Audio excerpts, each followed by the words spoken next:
Hey guys, welcome back to the Colorful Foodie channel. I'm Anna, and if you're new here, welcome. Don't forget to subscribe to the channel as well as to the blog for all of my recipes. I'm coming to you from my bedroom because my baby's sleeping and I'm roasting candied pecans, which are my absolute favorite nut in the world, especially when it's coated with delicious maple syrup, brown sugar, and a little bit of pepper.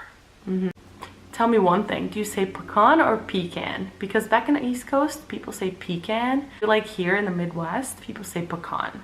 So I'm interested to know wherever you are in the world, how it is that you say it. Now, let's get started.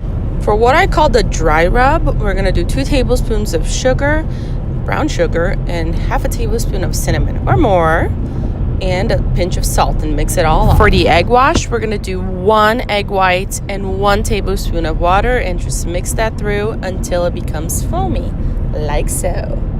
And to the egg wash, we're gonna add half a pound of pecans. I use whole pecans, and I just make sure I coat each and every one of them with the egg white mixture. And then I carefully transfer them to a baking sheet or sheet pan with parchment paper, like so. Making sure you ladle them so that there's no excess egg white. And also you want to spread them out because the next step is the maple syrup drizzle. Yes, I like to use about 1/4 cup of maple syrup and just make sure that they're saturated. I like to add them this way though because I do like more maple syrup, less egg wash. And next we go in with the rub, which I basically just sprinkle the rub, the pre-mixed rub that we just did, all over the sheet pan, all over the pecans, and just swirl them around. And I like to finish with a little bit of black cracked pepper because I really feel like it adds to the bite when you taste it in the end. And at this point, while I'm still swirling everything around the sheet pan, I am preheating my oven at 250 degrees Fahrenheit. And just at the end here, when I stop activating or messing with the pecans, I like to sprinkle a little more brown sugar on top. That'll add to the caramelization process in the oven. And then it's ready to go in. It goes in.